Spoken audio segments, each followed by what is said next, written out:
Hello, everybody. This is Dr. Reyes-Fournier, and welcome to Ethics for Addiction Professionals. This is Unit 1.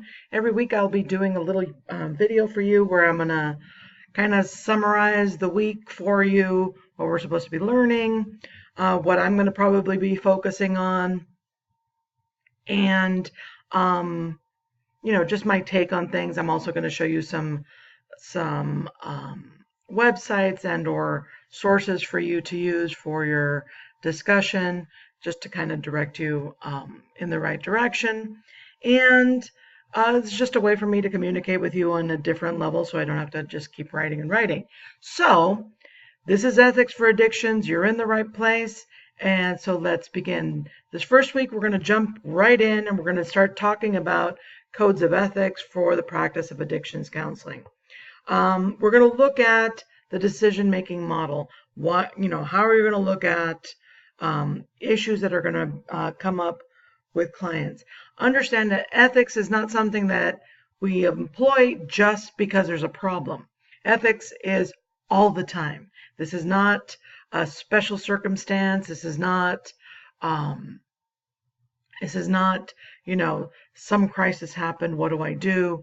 This is, how am I going to practice as a counselor? Everything that I do, everything that I say needs to be within the code of ethics. And that's, that is kind of daunting when you look at it that way. And I don't want you to be scared by that. Just know that, when we talk about ethics, first we start with our own personal morality. What's right and wrong? Okay? Ethics comes from morality. What is right and wrong? So ethics are now a codified bill and or statement saying that this is how we're going to practice this. So when we look at ethics, specifically as counselors, we're going to be looking at NADAC, which is the Association for Addiction Professionals, the National Association. You'll see that I'm going to post tons and tons and tons of NADAC webinars, and you probably attended some of them. They are free. They are incredible resources because they choose professionals from all over the country to do these. The NADAC Code of Ethics is pretty much the bottom line of where we're going to get our ethics. And the other one is the American Psychological Association.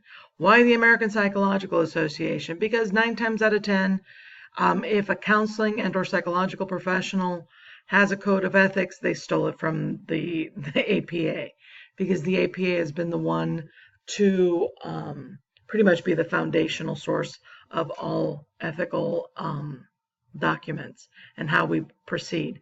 So in this first week, we're going to be talking about specific codes of ethics. The two that are mentioned in your first week's readings are from APA 4 and 10. We're going to discuss privacy and confidentiality. Understanding that you are going to understand the full scope of what confidentiality is. Confidentiality means that we're not going to be talking about what our clients tell us. However, there are limitations to confidentiality.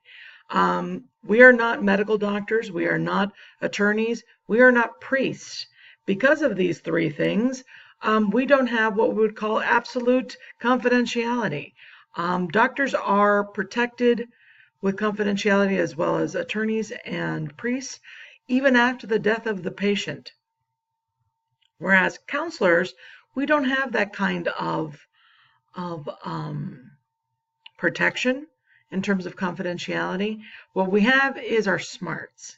And I'm going to talk a lot about this is the ethics, and this is how we can maintain them while keeping ourselves safe. Ethics are not just to protect the client, they're also to protect ourselves. Protect ourselves from lawsuits, protect ourselves from going to jail because we're not willing to disclose certain things. So this is something I will be discussing in seminar at length, of how the limitations of confidentiality. As counselors, one of the first things that we tell our clients is that we are going to maintain their information confidential. However, there are very clear limitations to confidentiality. And these limitations have been sussed out mainly because of lawsuits and because of problems that have arisen from maintaining absolute confidentiality. So, of course, one of the obvious confidentiality limitations is if the client mentions or reports any kind of child abuse or elder abuse. This is something that we are mandated reporters. I will talk about that at length all 9 weeks that I'm going to be seminaring, that at the core of everything that we do, we must advocate for those who cannot advocate for themselves. And that is, specifically, we're talking about people who are children, we're talking about the elderly, we're talking about those who are unable to defend themselves, so the disabled and things like that. And our limitations are also that if the client mentions that they want to harm themselves or others, that we have a duty to warn. Duty to warn is a biggie, and there's no privacy when a client says something to that effect. So those are 2 things, and then I think it's number 10. We're going to be talking about informed consent, what it covers and what it doesn't. One of the things that I always find interesting is like when I've taught group or when I've been working like as a clinical director and working with people, and they tell their clients in a group that they're all bounded by confidentiality. Well, confidentiality doesn't work between clients. If you have clients in a group, they have the only thing that's keeping them quiet is their own morality. They have no ethics that they have to abide by. They have no code of conduct that they have to follow or lose a license or certification. They are holding that person's confidence mainly because they believe in the process.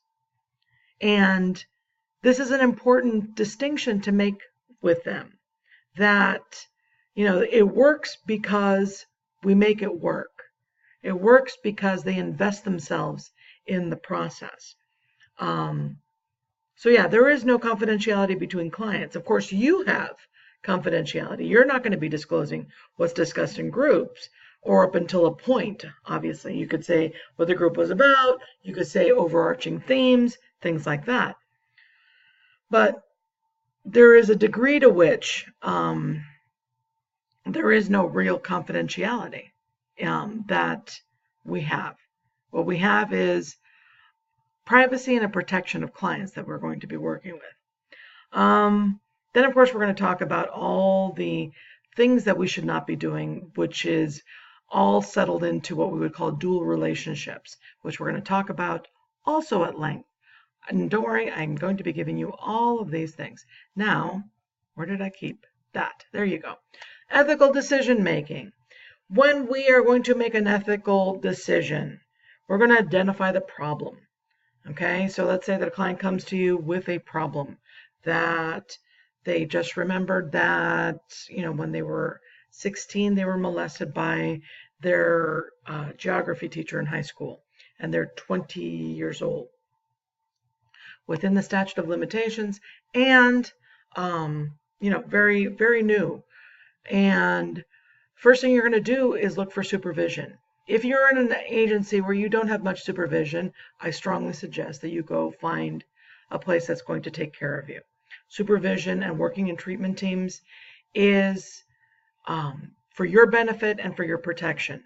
Your benefit would be that you have people that you could rely on, and your protection is because you're going to have smart supervisors who will consult with you, and other people with more years of experience than you. You're going to determine the nature of the problem. You're going to look at NADAC, look at their principles. Does any of them apply to this? There's a lot of them. They cover everything, even like exchanging money or letting a client borrow money. Things are like that are covered. You're going to to create a list of potential courses of action. You're going to look at the cost benefits, what's going to be beneficial, and what risks are you running. If you don't report things, if you continue seeing the client, if you know, whatever it is, you need to look at all of these things. And with your supervisor and with your team, choose the right course of action. This has to happen quickly. This is not something that you're going to sit on and just stew about for weeks. In terms of things like child abuse and reporting child abuse, you have 24 hours. You don't have, days and days to think about things. Then you're going to implement the course of action and assess the outcomes. All of this should be documented. All of the people that you talk to should be, listed out. This is an important thing. And don't worry, I think that there's one more. And then, of course, make adjustments. Also, you're going to look at the standard operating procedures or the policies and procedures of your agency. That's not listed in this, and that's kind of important too, because the agency should have a listed policy and procedure regarding ethical behavior. How do you do things? Who should you be reporting to? How do you document this within the agency? Not only to protect yourself, your team, but also the agency that you're in. And then I'm not saying that you're going to be making decisions to hurt a client just to protect your agency. I mean, I always say that err on the side of benefiting the client. But at the same time, there are ways of dealing with all of this stuff where no one gets hurt. Unless, of course, someone's going to go to jail. Well, and that's just consequences from behaviors. So, my name is Dr. Reyes-Fournier. When you're writing it out, just say Dr. RF. I know that my name is really long, so I'm okay with RF. We have our seminars on Thursday nights at 9 p.m. Please be there. Usually I get there early. And if you have any questions, email me, call me, come early to seminar and we could chat about it. Our seminars are going to be interactive. Probably by the second or third week, I'm going to be instituting conference calls so that we're all able to talk during the seminar, because we're going to be going over cases. We're going to be doing case studies, and I want to hear your input. I want to see how you're going to process ethical dilemmas, because that's really what this is all about.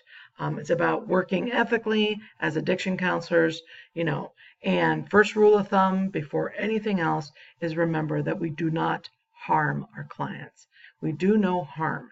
And if you choose always from that we do no harm, then you should be fine. That is your hint of the day. Okay, so this is Unit 1. Good luck. Please have all of your discussions in before Tuesday midnight, hopefully earlier, so we can have some good discussions. And we'll see you guys tomorrow, right? Tomorrow at 9 p.m. Talk to you then. Bye-bye.